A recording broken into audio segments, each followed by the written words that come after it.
You're listening to an Airwave Media Podcast.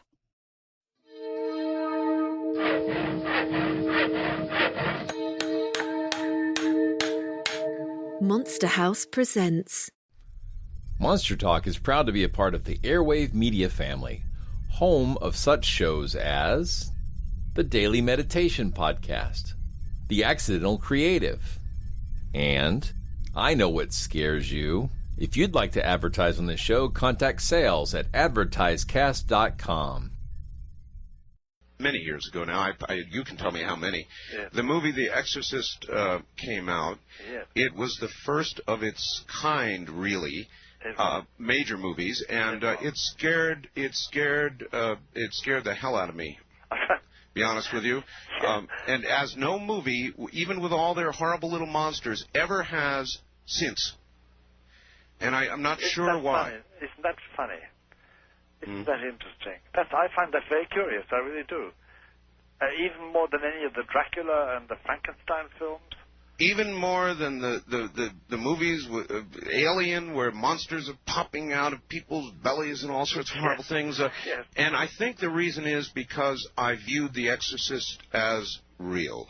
Yes, I think so. And it did touch on a chord. The existence of a demon, which could, on occasion, inhabit the body of some human being. It's actually quite unlike anything we've ever seen before. A giant, hairy creature, part ape, part man. In Loch Ness, a 24-mile-long bottomless lake in the Highlands of Scotland. It's a creature known as the Loch Ness Monster.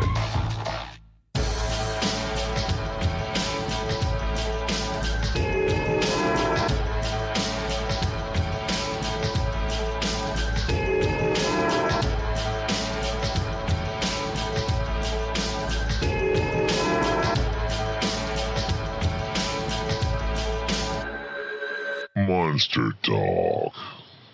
Welcome to Monster Talk, the science show about monsters. I'm Blake Smith. And I'm Karen Stolzner. In part one of this interview, we talked about how the movie The Exorcist impacted pop culture and drove an uptick in movies about demonic possession and also changed the way people performed actual exorcism. In part two, we'll be looking at how that in turn led to the rise of prominent participants in paranormal praxis to incorporate and elaborate on the ideas created in film and fiction. Characters such as Ed and Lorraine Warren and Father Malachi Martin used their creativity and a generous dose of duplicity to create narratives that put them at the heart of a spiritual war, but not one based in reality, so much as one riffing on hit movies and self-serving, imaginative scenarios that often rooted them in narratives of family struggle that were based in real-world tragedy. This theme of fact-fiction interplay continues in part two as we discuss these characters and the dark satanic panic that gripped the late 1970s and 1980s, and which, I would argue, continues today to our continued peril. Now, we continue with part two of our interview about the Exorcist Effect with Joe Laycock and Eric Harrelson. Monster Talk. All right, so now we're back with Joe Laycock and Eric Harrelson. Thanks for coming back for a continuation of this discussion about your new book, The Exorcist Effect. Now, you've got a lot of content in here that surprised me, even though I already knew about a lot of these characters. Can we talk a little bit about the Warrens? Yeah. Where do we begin? Kidding. Yeah. Well, maybe how did they begin? Well, after The Exorcist came out, everybody wanted an exorcism, and generally the Catholic Church was turning them away. And there's lots of reasons for that, one of which was there were no trained exorcists. Hardly anyone in the United States in 1973 was trained to perform an exorcism. And, the Church's stance in the United States traditionally has been, this is a big embarrassment for the church, so we don't want to do it unless absolutely necessary, and you need the approval of a bishop. So even if you find a priest who wants to give you an exorcism, they usually can't do it unless their bishop is friendly to the idea. So this created a big demand for exorcisms and no supply. So into this stepped Ed and Lorraine Warren, who were lay Catholics, but they could, if you needed an exorcism or you thought you had a demon or something like that, They would first kind of diagnose you. So Lorraine said that she was a clairvoyant and could figure out if there were, demons around using her psychic abilities. And then Ed, who said he was a demonologist, would usually tell you why he thought you had a demon, because you had a Ouija board or something like this. And then they could get you an exorcism, usually through some kind of backdoor channel. So that might be with one of the many splinter groups that broke away from the Catholic Church after there were Catholic reforms in the 1960s. Or they might get kind of a rogue priest from another diocese who was willing to do something without his bishop's permission. And the Warrens had been active as kind of ghostbusters prior to The Exorcist, but when The Exorcist came out, that really permanently changed their brand, and henceforward they were known as kind of Catholic demon busters. Well, one thing I really enjoyed about the book is the way that you conduct interviews and you talk to a lot of people who are involved with various cases. One of those people that you spoke with was my husband, Matt Baxter. And I think it's just really interesting because I've heard lots of stories he's told me over the years about meeting Ed Warren and talking to him and doing an investigation with him, and just his general impressions about the real Warrens, what they were like behind the scenes. And to me, what was really interesting is that a lot of what he said to me is borne out and supported by other researchers and writers and investigators. For example, Ray Garton, we have had him on Monster Talk before to talk about this topic, but it was just really interesting to see that there are other people who've had similar experiences to Matt with the Warrens. Yeah, Ray Garton and Matt Baxter both said almost the exact same thing, which was they went to Ed Warren and said, none of this adds up. This is not a real investigation, or the things that you're saying are not consistent, or they don't match up the other people. And they both said, Ed Warren took them aside and said, listen, everyone here is crazy. They wouldn't call us if they weren't crazy. Just shut up and play along, and we'll make our money, or we'll get our show recorded, or whatever. So that was very striking to hear that same account from two different people. Mm-hmm. Almost verbatim. Oh, yeah, exactly. And especially because of the Warrens and their sort of very carefully curated image that they project. Mm-hmm. They project this kind of almost familiar type of, your favorite uncle and your nice wholesome aunt. Yes, wholesome, exactly. And they project this image, and they sort of, this loving couple that is, selflessly helping those who are besieged by the forces of darkness, and it's interesting to see that, the further we sort of dug into the Warrens and spoke with people who had interacted with them and read different interviews, different cases, that veneer starts to, crack a touch.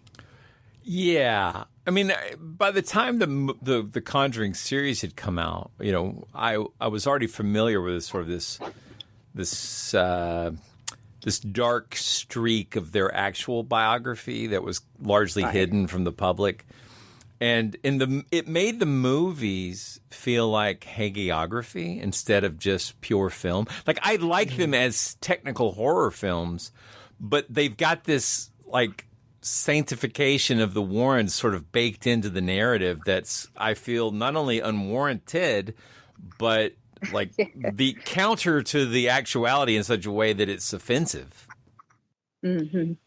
Right. Well, we know that this was part of Lorraine Warren's contract with the studios, was that you can't ever show Ed Warren doing anything bad, or show him being a bad husband or a bad Catholic. So they really couldn't do that. And there was, of course, all kinds of scandal that came out once it was clear The Conjuring was going to be $1 billion franchise. And various people began, claiming that they were cut out and sort of airing out all of the Warrens' dirty laundry. And in the midst of all of this, one lawyer just said, well, look, you can't make a good movie if your protagonists are a bunch of a-holes. Yeah. Yeah. I mean, not a good story. Sums them up. Yeah. Unless that's the focus and not all the cool supernatural stuff, right? So, but you can. You can kind of see too in the characterization of the Warrens, the sort of already implanting the idea of a franchise, right? Yes. They're already saying, these are your characters. This is the important part. These are the people we're going to follow through these trials, their long career of fighting fighting evil. So of course they want to, protect them, and as you said, bake in this kind of very wholesome and Warren-centric narrative to these cases. It bugs me because they've become way bigger than like now, because of these films they have this giant footprint in the paranormal, and I don't know how important they were like in reality, but to me, like, for example, their relationship to Amityville always felt like the Amityville hoax happened, and then they kind of jumped onto the bandwagon and tried to, like, glue their name with the Amityville name, and it didn't seem... Like the Enfield poltergeist as well. Yes. Yeah. Yes, Enfield, the family in the Enfield poltergeist, the family said that they didn't even remember Ed and Lorraine Warren. They showed up uninvited and hung around for a few hours and then basically got booted. It's interesting to kind of like you said, they have this big footprint now, and that sort of illustrates a lot of the point we make in our book, is that the reality, and I use that word sparingly, sort of quotation marks around loosely. It when you loosely when you discuss the supernatural, but even the sort of accepted events are now changed to include the Warrens far more prominently than they were actually included in the events as they occurred. Mm-hmm. Yeah, I still think there's significance. I mean, if nothing else, they popularized the idea that you can be a famous demonologist too. You can be a professional a ghost hunter. I occasionally get random emails on LinkedIn or something saying, "Hey, I'm a demon buster, and I see you teach a class at Texas State. Do you want to team up? Do you want to get some cases with me?" And then also kind of the mythology. So when Lorraine says things like, your house has a spirit who never walked the earth in human form. They made this kind of mythology through which I think people came to interpret their experiences. So even though I agree, a lot of the cases were already famous before the Warrens kind of tried to attach themselves to it, I do think that they kind of, by getting a platform by hook or by crook, they did kind of change contemporary mythology and ideas around things like ghosts and demons. Oh, absolutely. We talk a lot about how the Warrens had a lecture circuit. They never, and this is real. They never charged for their demon hunting services. They never charged the families for that. But that said, they did, work really hard to spin those into opportunities such as books, movies. But the lecture circuit is how they made a lot of their impact, and also sort of continue to perpetuate their ideas. People would go and see them at these lectures and then approach them after and say, "Hey, I'm experiencing stuff that you're describing, and can you help me?" So I'm going to bring up a topic that's very unsavory, very unpleasant, and it's a lot more people are talking about this aspect of the Warrens and their relationship nowadays. We didn't know about this earlier on, but it seems like the relationship, again, it's portrayed in the movies as being wholesome and very loving, but the reality was far from that. And I'm wondering if you could talk a little bit about a character or a real life person who has come forward with allegations about the Warrens and has revealed a lot more about the truth behind their personas. Yeah, Judith so in Penny. the fighting that came out after The Conjuring became so lucrative, there was an affidavit from someone named Judith Penny, and the story that she told in her affidavit was that she met Ed Warren when she was in school, and Ed Warren was about 30 or something years older than her and was the bus driver. and they formed a relationship, and that she ended up living with the Warrens, having a romantic relationship with Ed for something like 40 years. And she even said at one point that when she became pregnant, she was pressured into getting an abortion, and was told, say a stranger snuck into the house and raped you if anybody asks, and this is why you need an abortion. I see no reason to doubt this story. But also, we didn't really feel like kind of getting into the bottom of this was super necessary to what we were trying to do in this book. So somebody even suggested, why don't you call Judith Penny and interview her? And I just thought, what?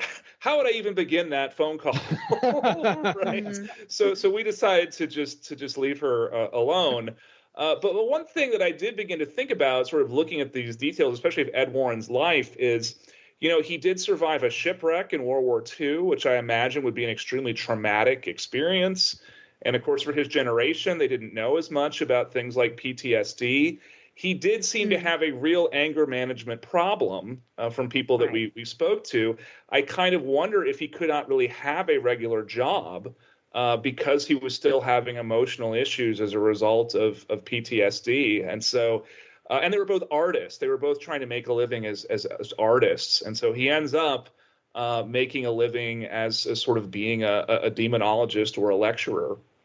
Well, it's interesting too, as we look at the early parts of the Warrens' career. By their own words, they were painting haunted houses, traveling the countryside, painting haunted houses, and then soliciting the owners of the houses with these paintings and asking for, can you tell me stories? We think your house is haunted. Do you have any horror stories you want to tell us? And that really speaks to, Ed's not actually having a sort of what we would consider, quote unquote, normal job. The inability to sort of maybe maintain a 9-to-5 or a sort of routine like that. Mm-hmm. And probably the weirdest thing that we found was a magazine article from 1972, and it had a photo of the Warrens, and it said the Warrens leading a witch ceremony. And behind them are a bunch of people in what I would call druidic robes, and they're walking around at night with a lantern. And we talked to Jerry Sulfin, who was an investigator in the Amityville case, who knew the Warrens because he kept running into them at different kinds of cases. And he said, I don't think that they were scientists, but they were nice people. He was the only person who had met them who said they were nice people. And I asked about this photograph, and he said, oh, yeah, for a while, Ed Warren was a witch. And as I'm writing my book up, I said, I just got to make sure that he really said that. It didn't say he was a snitch or something like this. Yeah. But he said, no. He was interested in witchcraft for a while. I think he identified as a witch. And in some of the Warrens' earliest books, Ed Warren is saying stuff like, witchcraft is this very ancient religion that was wrongly persecuted because it causes you to develop psychic powers if you do these rituals. And so I'm seeing a kind of different story of the Warrens as being people who are artists who are really interested in magic and the paranormal of all kinds. And then after The Exorcist comes out, they say, this is it. This is our hook. We're not witches. Right. We are demon busters. We're Catholic warriors against the devil. Well, that is exactly the final question I want to ask about the Warrens, which is about this idea of them going from being open-minded, talking about Wicca as an ancient religion, and we actually owe our listeners a deep dive into Wicca, but that's not right. It's a 1940s religion developed by Gerald Gardner and others, and we'll get to that in another episode. But this idea of them turning into deep Catholic and almost giving people a back door to exorcism, you call them lay Catholics. How did they make that turn? How does that work? How do you petition your local diocese to allow you to do exorcisms in what seem like pretty sketchy scenarios? Mm-hmm. Right. Well, they were not sort of officially given a license to do anything that they were doing by the Catholic Church, right? And there was a lot of tension there. A lot of times Ed Warren said things like, these priests don't even believe in the devil anymore, right? Basically that he's kind of more Catholic than the Pope. But one thing to understand historically is the Catholic Church in Vatican II, which was from 1962 to 1965, changed very suddenly. I mean, it was the biggest change that the church had gone through in centuries. And there was a real conservative backlash against that. There were these traditionalist Catholics who were really angry that the church had become far too progressive, far too quickly. And so people like the Warrens had a ready-made market in these traditionalist Catholics. So by marketing themselves as, we're the real Catholics, we know the reality of the devil, the church has forsaken us, they've become too modern, lots of people were receptive to that. And lots of people were willing to side with the Warrens, even if they weren't being supported by priests or bishops. Didn't Ed Warren claim that he'd had access to the secret records and the true story, the Exorcist case of Ronald or Roland Doe? Yes, in their book that came out in 1973, which is now fairly hard to find, he says, because I'm a demonologist, I was given access to these special documents about the case that The Exorcist is based on. And in 1973, when he said that, you kind of had to take his word for it. Now, of course, we know everything about that case. We know the name of the boy. We know what cities he was in. And we know everything. And so it's clear that the details that Ed Warren was giving out in that book are made up, right? He did not actually have access to any secret documents the way that he claimed to. Right. I should hop in and say that, we've talked a lot about the Warrens because they're a frequent subject on this show. And they have been involved in cases that we've dug into quite deeply. But Malachi Martin, we have not talked about very much. And his book, Hostage to the Devil, is extremely important, even if I don't think it's real. But I also knew I knew Martin from his many appearances on Coast to Coast AM. And so when I read your book, I was shocked at some of the things that you guys uncovered, or if not uncovered, at least brought to light for me for the first time. So can we talk a little bit about Malachi Martin and his strange career? Sure. So I mentioned Vatican II, which happened in Rome, and the Pope congregated some 2,800 bishops there, and this went on for years. And Malachi Martin was very close to a cardinal and was sort of a politico, right? And sort of could influence these major declarations from the church. And he seemed to really relish that job. He was very charming and well-spoken. He was a Jesuit, so highly educated, could read and teach multiple languages, had gone on archaeological digs and so forth. But what seems to have happened is that there was a reporter who came to cover Vatican II, and Martin had an affair with his wife. And Martin may have done this with a lot of wives, but this was kind of the final straw. And, love letters that he had written to this man's wife were intercepted and so forth. And so there was an arrangement where he was released of his vows of poverty and obedience, not his vow of chastity, however. Right. And ends up basically having to leave the Vatican and ends up in New York, where he had made some friends in the publishing industry because he had already written several books. So he goes from being this priest who is hobnobbing with all these international figures to living in New York, and he's driving a taxi, or he's working at a donut shop, or he's just kind of trying to make ends meet. We found all these letters from him where he's saying, I'm running out of money, right? Please help me. Well, then The Exorcist comes out, and he sees this opportunity of, wait a second, I'm a Catholic priest. And so he says, my stories about exorcism are true, right? All of this stuff really happened. And The Exorcist is frankly, it's kind of namby-pamby. The real thing is much scarier and much more horrible than anything in that book. So he writes this book claiming that these are all true stories, and it becomes a very influential book. However, lots of Catholic theologians and also William Peter Blatty immediately called BS on this book. They said this isn't consistent with Catholic theology or Catholic ideas about how exorcism works. In fact, he doesn't really seem to have any idea what he's talking about. This seems to be basically a horror novel where everything is made up.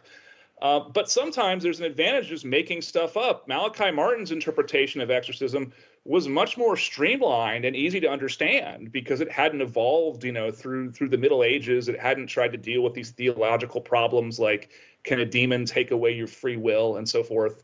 And he says in that book, look, exorcism has 6 phases to it and so forth. And now we see this literature in horror movies all the time.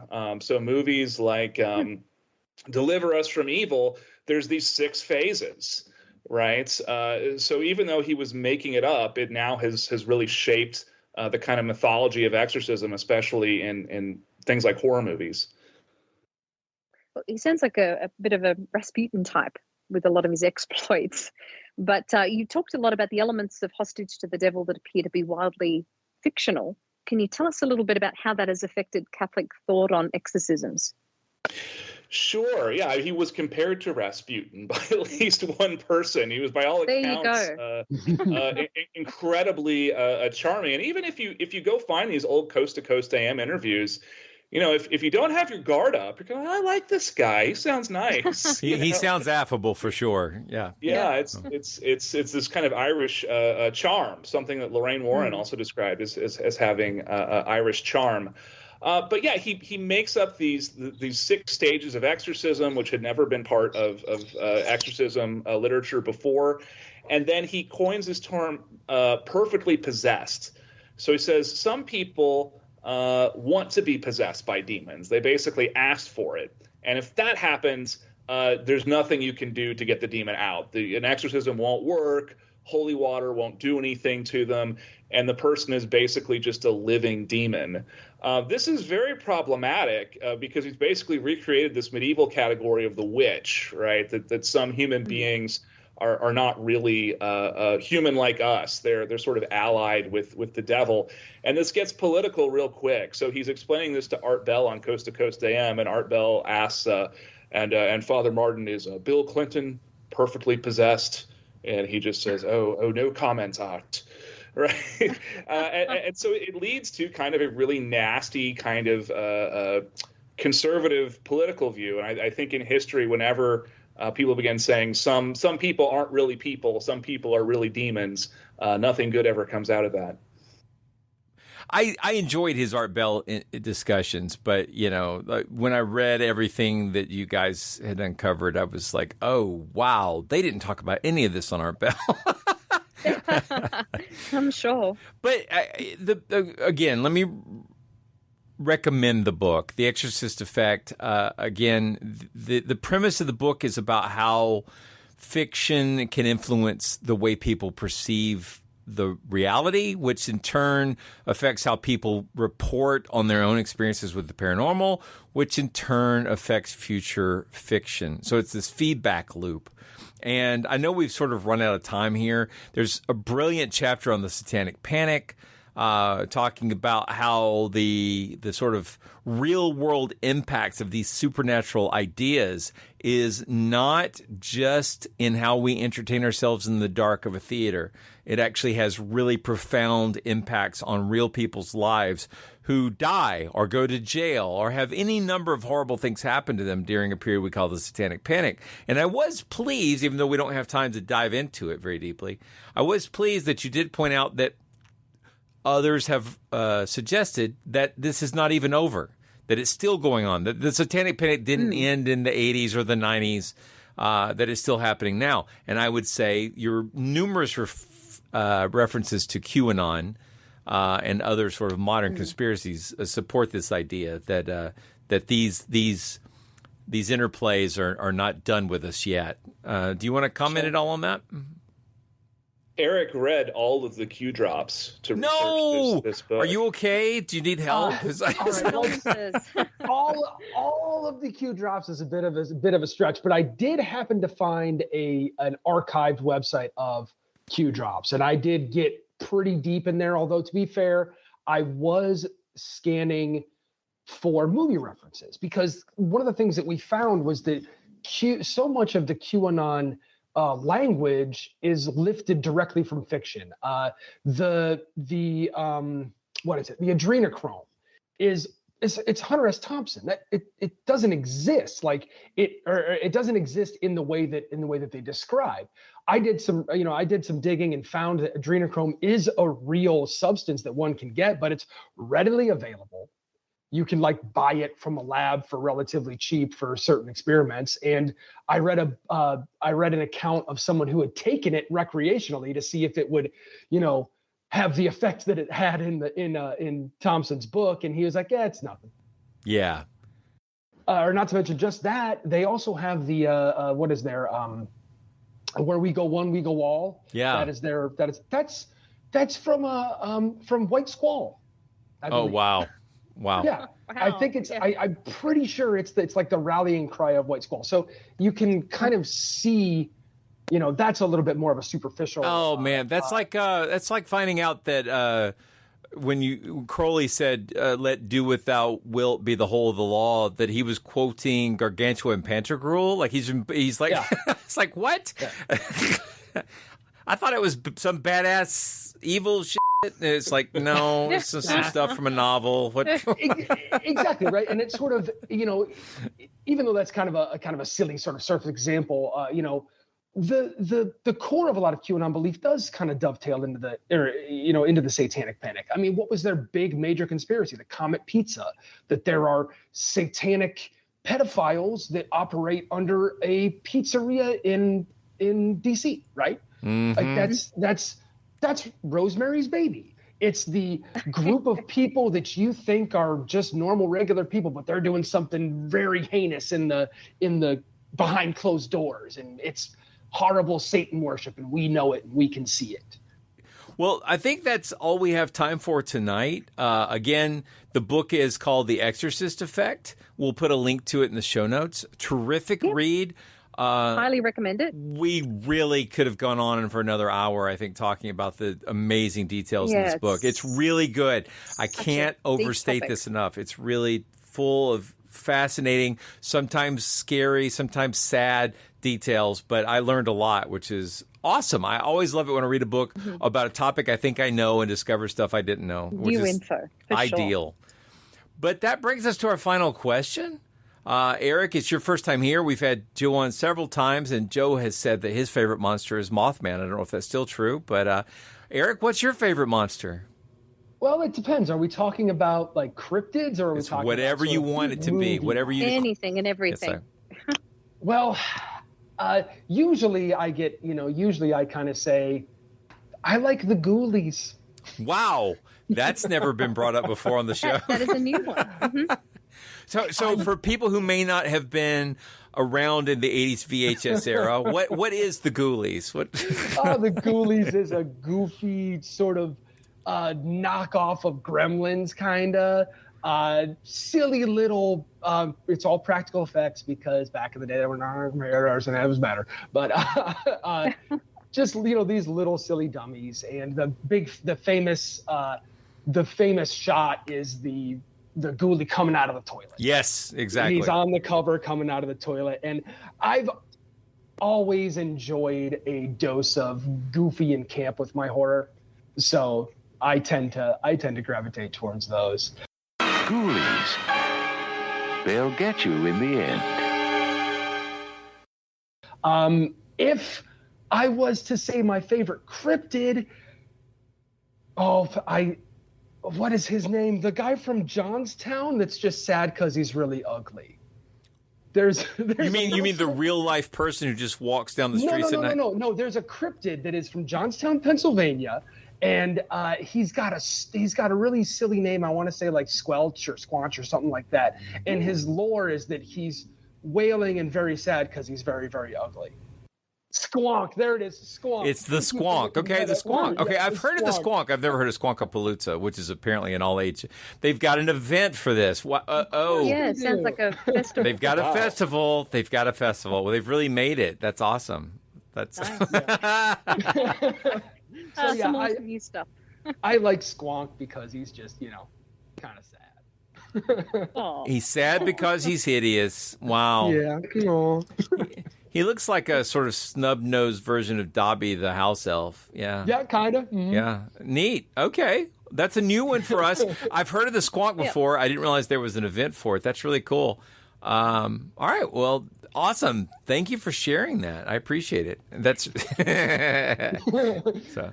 All right. Well, guys, I really appreciate you taking the time, not only to talk with us, but also to put this book together. Nice. Yeah. A lot of hard work. For real. It's a great book. Thank you so much. Monster Talk.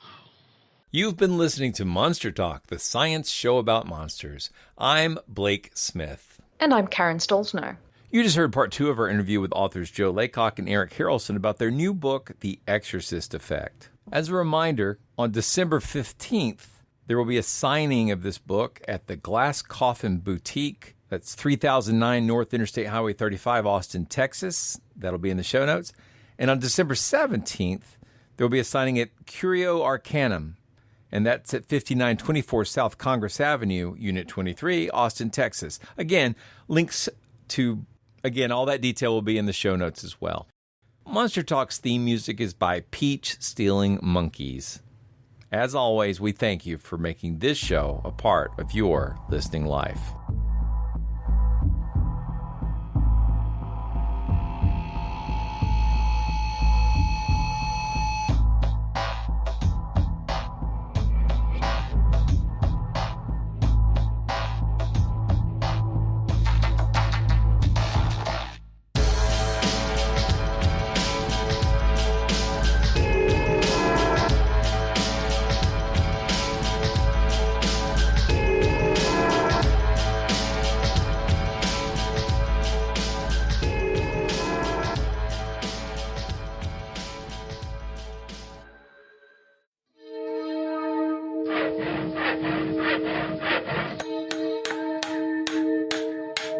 This has been a Monster House presentation.